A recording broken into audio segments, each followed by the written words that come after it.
Département de Kébémer.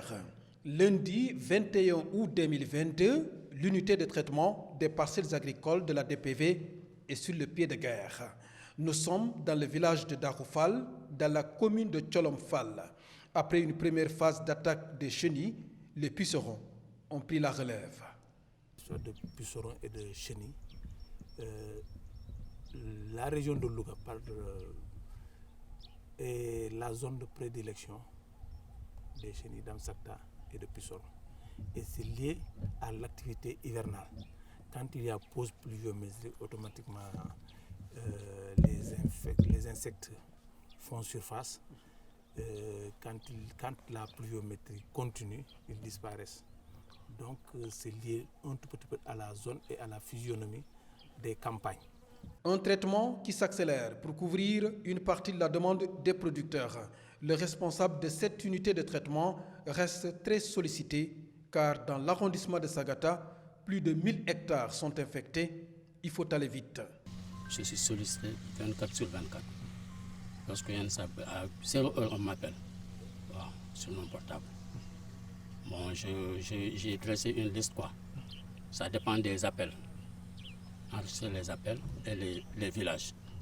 Bon, actuellement, après aussi, ça dépend de l'urgence quoi, des infestations. Rien que Tcholom, 84 villages, on ne pouvait pas tout traiter avec un seul véhicule.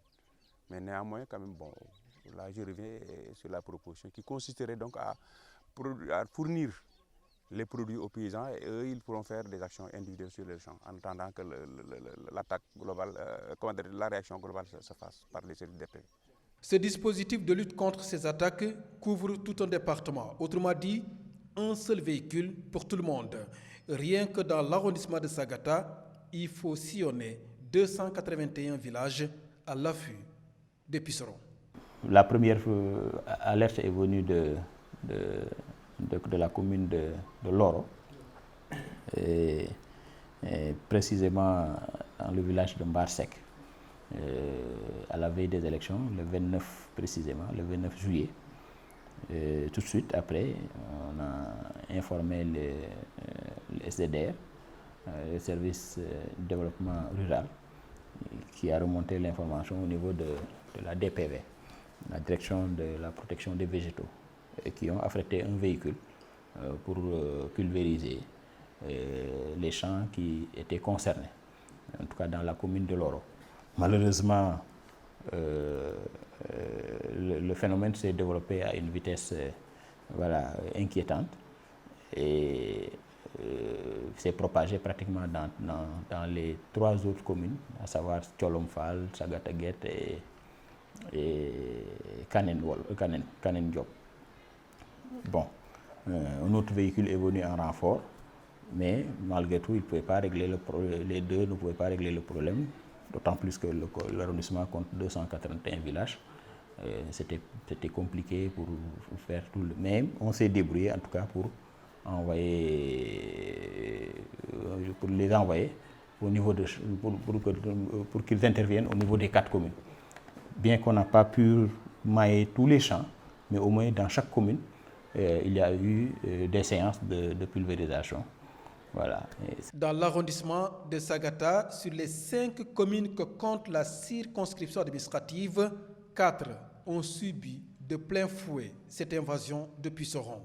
L'autorité administrative se bat avec les moyens de bord. Aujourd'hui, les paysans ont besoin d'un accompagnement pour supporter ces pertes agricoles. Mais il faut quand même prévoir ces situations.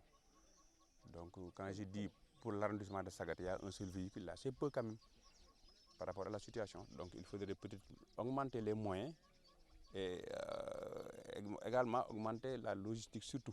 Le mieux serait, à mon avis, de leur venir en aide, disons, financièrement ou en tout cas en nature, si possible. Parce que pratiquement les intrants, on ne peut que les utiliser au niveau des champs. Ce qui a été dévasté, on ne peut plus le rattraper. Alors on ne peut plus le rattraper dans la mesure où, même si on continue à pulvériser, les dégâts sont déjà là.